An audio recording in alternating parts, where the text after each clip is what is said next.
Baik, bismillahirrahmanirrahim. Assalamualaikum warahmatullahi wabarakatuh. Welcome back to my channel. Selamat siang ya, menjelang sore, menjelang malam tentunya untuk rekan-rekan guru sekalian.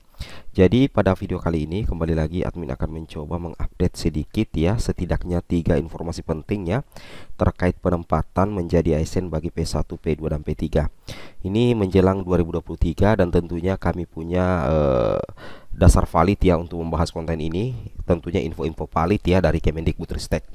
Tapi sebelum kita lanjut, bagi rekan-rekan guru yang baru pertama kali menemukan channel ini, jangan sungkan tekan tombol subscribe ya dan aktifkan lonceng notifikasinya agar setiap setiap hari Bapak Ibu guru bisa mendapatkan update terbaru terkait P3K guru di tahun 2022 dan di tahun 2023 Bapak Ibu ya. Jadi P1, P2, P3 harap bersiap Bapak Ibu ya. Ada 3 info penting terkait penempatan menjadi ASN bagi P1, P2 dan P3. Kira-kira bagaimana infonya? Kita langsung saja to the point ke informasi yang pertama. Jadi kita langsung masuk ke informasi yang pertama. Di sini Bapak Ibu ya, sebelumnya di portal Kemendikbud itu sudah hilang ya jadwal-jadwal terkait dengan seleksi P3K 2022. Tapi alhamdulillah kami masih menyimpannya. Nah, di sini di tahun 2023 nantinya ada beberapa tanggal yang wajib Bapak Ibu amati dan Bapak Ibu monitoring di tahun 2023, yang mana untuk tahun 2023 itu kami mengambil di bagian poin 14, nomor 14 ya, pengolahan hasil seleksi untuk pelamar umum.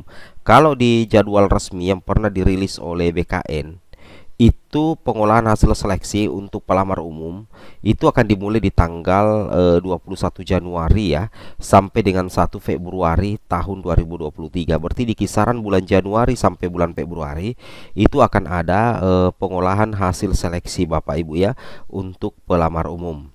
Nah, kalau seperti itu, berarti setelah pengolahan hasil seleksi untuk pelamar umum, berarti sudah selesailah semua tahapan seleksi P3K guru, mulai dari P1, P2, P3 dan pelamar umum. Nah, oleh karena itu, nantinya di bulan Februari ya, hingga Maret, yang akan kita tunggu adalah pengumuman Bapak Ibu ya, pengumuman hasil seleksi untuk P1, kemudian P2, P3 dan pelamar umum. Nah, pengumuman hasil seleksi inilah nantinya yang dimulai di tanggal 2 sampai dengan 3 Februari 2023. Disclaimer, kalau tidak ada perubahan jadwal, itu yang akan menjadi penentu apakah Bapak Ibu P1 diangkat menjadi ASN, P2, P3 dan pelamar umum lolos menjadi ASN P3K kalau sudah pengumuman hasil seleksi. Kapan itu? Setelah rangkaian seleksi pelamar umum tuntas atau selesai. Namun setelah pengumuman hasil seleksi untuk V1, V2, P3 dan pelamar umum selesai di bulan Februari, masih di bulan Februari, maka Kemendikbud dan Panselnas akan memberikan waktu untuk melakukan sanggah bagi P1, P2, P3 dan P4 yang tidak puas dengan hasil pengumuman hasil seleksi yang diumumkan di tanggal 2 sampai dengan tanggal 3 Februari 2003. Akan ada masa sanggah selama 2 hari mulai tanggal 4 Bapak Ibu ya, mulai tanggal 4 sampai dengan tanggal 6 Februari 2023 pastinya. Nah, kemudian setelah masa sanggah akan ada jawab sanggah dari Panselnas itu mulai tanggal 7 sampai dengan 13 Februari tahun 2023. Nah, setelah clear semua ini, masa sanggah dan jawab sanggah, maka akan masuk kepada pengumuman kelulusan pasca sanggah.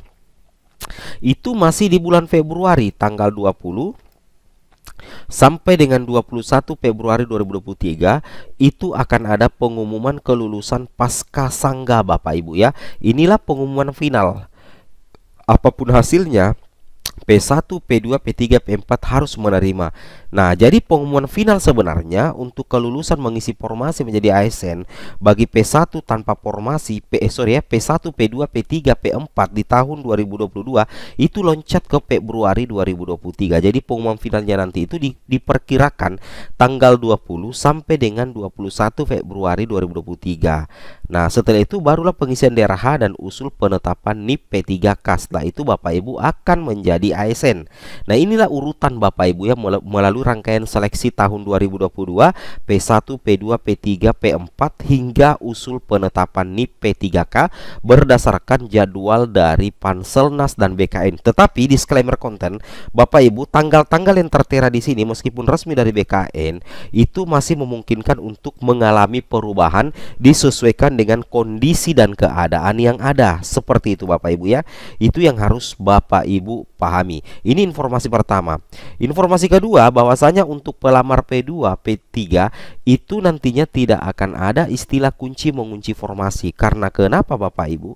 Bapak Ibu perlu pahami bahwasanya nantinya V2, V3 dan P4 itu akan diurut berdasarkan ranking nilai tertinggi dari hasil observasi. Di sini sudah dikatakan ya. Misalkan di sekolah A ya, misalkan di sekolah A dengan sekolah B ada formasi, ada guru induk. Sekolah C ada kebutuhan tidak ada formasi, sekolah D juga ada kebutuhan tidak ada formasi. Nah, setelah dilakukan observasi ternyata nilai tertinggi dari sekolah C dengan sekolah D. Nah, nantinya kursi yang formasi yang ada di sekolah A, formasi yang ada di sekolah B akan dipindahkan ke sekolah C dengan sekolah B, sehingga nantinya formasi bisa berpindah Bapak Ibu ya. Ini berdasarkan nilai yang lebih tinggi karena pelamar C dan pelamar D memiliki nilai yang lebih tinggi. Jadi intinya untuk penentuan kelulusan V2 dan V3 itu tidak akan melihat sekolah induk dan non induk Bapak Ibu. Itu formasi bisa berpindah Bapak Ibu ya. Seperti halnya juga ini yang jelasnya tidak ada kunci mengunci formasi. Itu yang harus Bapak Ibu pahami dan Bapak Ibu cermati. Kemudian yang kedua di sini informasi penting yang Bapak Ibu harus ketahui bahwasanya nantinya ya ada kabar gembira dari Kemendikbudristek ya, bahwasanya yang dipastikan diangkat di tahun 2022 dari hasil seleksi tahun 2022 final dari Kemendikbudristek itu ada sekitar 127.621 Bapak Ibu ya. Jadi 127.621 guru lulus PG atau V1 ini menunggu pengangkatan berdasarkan hasil seleksi tahun 2022 pastinya. Nah, dari 193.954 ternyata setelah diangkat 127.621 masih tersisa 65.954 P1 yang tidak mendapatkan penempatan, dan rencananya kalau berdasarkan bagan ini itu diupayakan dituntaskan di tahun 2023 Bapak Ibu ya. Yang mana kita perhatikan dari 65.954 itu ada yang terdapat kebutuhan sebenarnya. Ini 46.941. Ini sisa dikoordinasikan dengan Pemda. Ketika Pemda mengajukan formasi maka bisa langsung diangkat tanpa tes. Seperti itu ya. Sedangkan yang 19.000 ini memang oversupply. Ini yang masih dicarikan solusi terbaik dari Kemendikbud.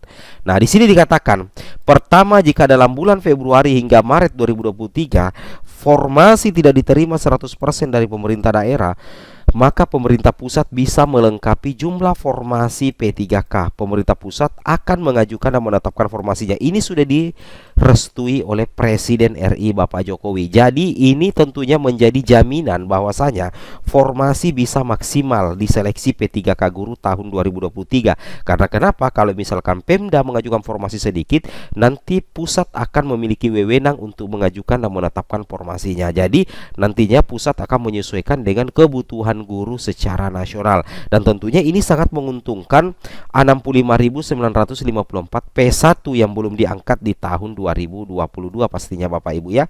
Itu yang harus Bapak Ibu pahami.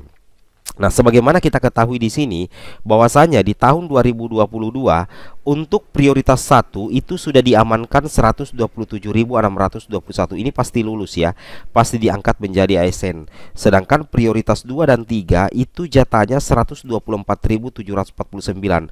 Ya, khusus P2 dan P3 jumlah yang akan mengisi formasi itu 124.749 melalui jalur observasi Bapak Ibu. Kemudian untuk pelamar umum yang diperebutkan datanya di sini adalah 66.659. Jadi kalau kita lihat total total kebutuhan ASN di tahun 2022 2023 itu 662.919. Nah, tentunya ini menjadi kabar yang menggembirakan bahwasanya jatah untuk P2 dan P3 lumayan banyak Bapak Ibu ya. Mudah-mudahan banyak yang diakomodir nanti setelah pengumuman hasil seleksi V1, V2, P3 dan P4.